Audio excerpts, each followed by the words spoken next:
Welcome to Baruch Menashe's podcast. This is a space for rigorous exploration of human development, psychology, and social interactivity. Each episode examines the underlying structures of thought, behavior, and interaction, offering insights drawn from education, research, and philosophical reflection. Here we engage deeply with ideas, question assumptions, and illuminate the patterns that shape both individual growth and collective experience. Join me as we unpack complex concepts and translate them into understanding, perspective, and meaningful dialogue. And the idea that there is degenerative form of sexuality through promiscuity is to undermine the truth of its process. This is not to say that somehow there is no degenerate form, but it's rather political manifestation that is the expenditure rather than its sexual interface in and of itself. We understand it already in the terminology and its connotations. Debauchery, promiscuity, highly politicized terms, because that is the arena in which it becomes degenerative, not as a social product or a domesticated manifestation, but because there is a incoherent political intersection and thus improper in its full form. This is a difficult assertion because the behavior itself can be almost identical, mirroring each other at every level of sexual depth, but being that its intentionality and purpose was of different orientation, it becomes, on one side, promiscuous and degenerative in that formation, and the other to be exemplar procedure of society, no different than a proper dish or a coherent structural system, similar to any other manifestation of society. For example, that of a promiscuous dish or a food substance that is degenerative, whether nutritiously or socially, such as substance, or structurally in a degenerative structural form in its most literal sense, that it fails to meet structural requirements, that it still is a structure but degenerative because of its manifestation, while we can find that similar structure that doesn't meet at a degenerate form and still produce in so kind that purpose. It is the associative elements rather than the specificness of, for example, general food consumption or general structural organization, such as architecture, that is the culprit of this process. The associations that of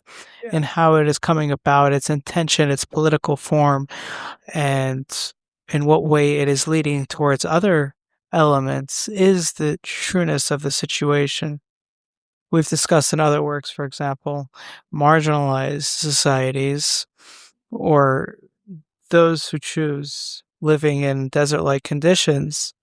to be degenerative, but that very happenstance, for example, in a park or other nature-like formation is in proper form because of its intention, political intersection, and general structural requirements. To leap back to sexuality, it is no different of a construct in which promiscuity is not in the baselessness of sexuality itself, where it is a perfect construct and one of significant requirement of practical manifestation, but it is the associated elements. The reason it has become historically mixed up with sexuality itself is because it is rather a sensitive product and connects to a multitude of associations, which all in all seem alleviated if one just denounced the entire construct or didn't do the proper work of identifying their differences. The proper and good form, for example, of sexuality is when the intention and its political embeddedness perform properly. If, for example, the sexuality is aligned with political necessity and proper contractual process, then it is in perfect form so that in and of itself is a goodness. But if it fails in that, then it becomes promiscuous in its sense. Even if it is possible to open the doorways of political permissiveness, that is, there is less contractual necessity, it doesn't remove the overarching politicalness of a situation. Every relationship has its dimutative form of political leadership, so that it can be a betrayal of that political intersection, all while maintaining consistency with the general political form. As we mentioned in the prior episode, sexuality must fundamentally meet a convergence and non-convergence criteria all in one, so that if it fails on that, it is failing as well in a political level because it doesn't intersect with the sexual object or the subjective sexual object in a manner that supports good form in that sexuality and thus moves away from the entirety of the contract of sexuality. It is rather almost outside the purview of what would be considered sexuality, since it is merely utilizing sexual aspects for a non-sexual process. For example, it can easily noted the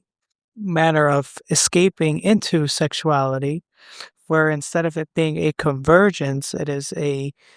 demand of degeneration in and of itself, so that all that is being acquired of the sexual object in its attempt is rather, in its political construct, a degeneration. It might be converging at its lower level. For example, an extramarital affair is converging at the moment of intersection, but is still politically facilitating a process of destabilization, so that it is a convergence on a lower level to a non-convergence or degeneration at a higher level, so that it is not meeting at that formation. Now, this remains true even if there is constitutional and political agreement at a governmental and legal level of acceptance, because there is still the connotation of the contractual process of which the marital affair has been embedded and which has become a disagreement of that system. That is,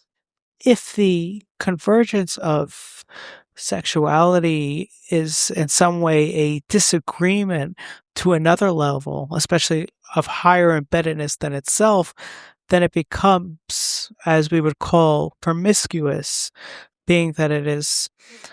a degenerative formation of process, not that it is a spiteful sexual interface, because the sexuality itself, as long as it's constituted as sexuality, is not degenerative, but rather is embedded in a degenerative form, and thus is promiscuous of its association. An easy measure of the difference of one which is promiscuous and one which is not is the rule of thumb of the earlier episode, in which it maintains both the aspects of convergence and non-convergence in its process, because it can only be enacted in that manner when in fact there is political agreement and proper intentionality at every level of organization. For if, for instance, the intentionality is misplaced, whether it is the subjective sexual object and perspective of the sexual object, or vice versa, in which there is a manipulation of standards or a change of intention that is not a through line in that structure of convergence, then we will either see the extreme of convergence or non-convergence take place. For example, in the extramarital affair, there is the automatic overconsumption of convergence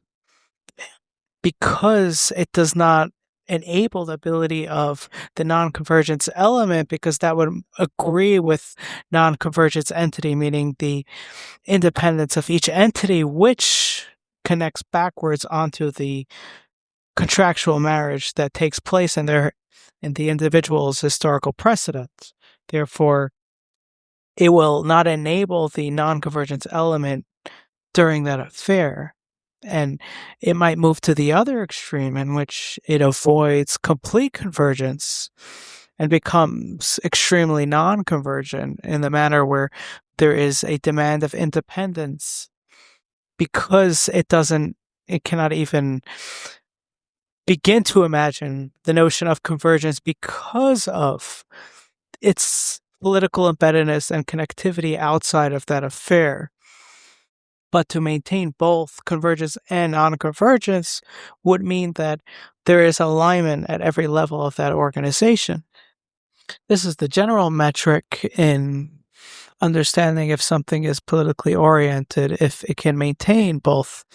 convergence and non-convergence in its process of orientation. But in the case of sexuality, it goes the step further of being a system of affairs that requires that process for any stabilization, being that, as mentioned in the first episode, it becomes the proprietary process that goes against nature's normal process of affairs. There is also the shame notion that comes along with sexuality, which will purport itself more strongly in the scenario in which it doesn't facilitate proper political embeddedness, so that it becomes shameful in the sense that one realizes that the entire interaction is facilitating a decomposition of their process of being, as well as an affordance to the sexual object of orientation. We find limited shame, or less so, when we have proper political orientation, because it has no loss in that form of convergence, being that it is available to both its entity as independent as well as in its manner of availability to be converged upon. Thus, the difference between art in which there is nakedness as opposed to public nudity, which are both the same exact structural manifestation, yet one is degenerative and the other is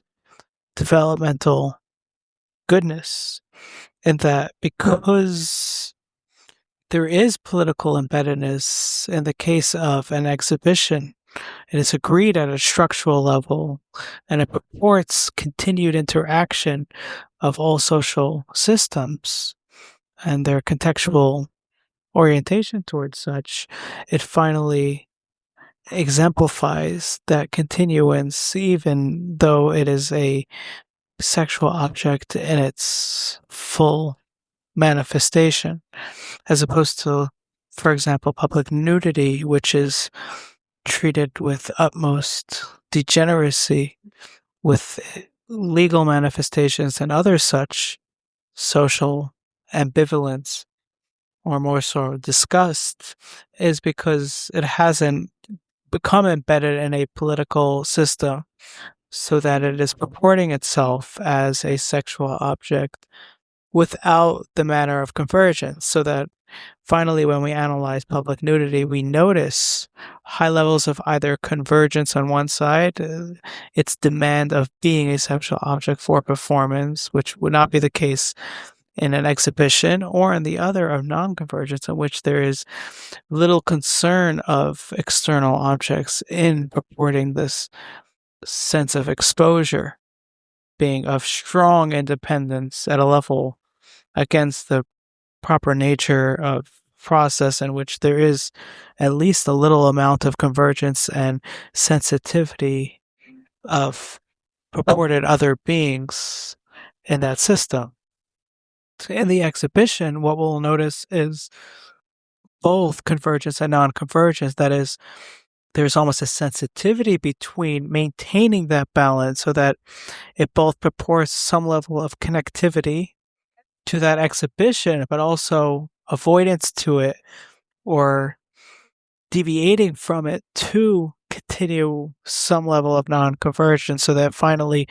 the product is a good form of sexual procedure and is not degenerative, promiscuous at every level of organization. And this is exemplar of both the Victorian standard alongside such forms of art, or the hatred of debauchery in the Middle Ages, while seemingly following such exhibition standards, because on one side there is a non-political convergence, and on the other there is political embeddedness, so that finally we have the definition of promiscuous that never changed throughout the ages and still does not change whether there is governmental acceptance of certain standards. And thus, sexuality remains both degenerative when it is associated at a non-convergence level of political organization, and proper form even as it is the same exhibition as the degenerative form, but being of proper political embeddedness, so that all interactions are not the fixation of process. This leads us into another inquiry for another time of and how fixation is the general problem of sexuality, of which all psychoanalytic literature is based on, and that it is not the sexuality itself, but the fixation that is the cause of all problems. Meaning to say, it is not even the sexuality as a topic of interest, but rather its associative elements of fixation that connect to it, which I have argued is why we are not necessarily bound to the original psychoanalytical landscape of sexuality as the foundation, but rather its fixated element that happens to coincide with sexuality because it is a very important aspect of a child's development, but can be, in some cases, in some societies, different in kind according to its general procedures. Or even if this will always be the case of sexuality being of highest topic of interest for a child and thus most possible of a fixation, it is not the sexuality itself that is the matter of detail, but rather its associative elements that coincide with it, but never contrive alongside it. Therefore, it is never an answer or an antidote of sexual theme, but rather its associative elements. Free audio post-production.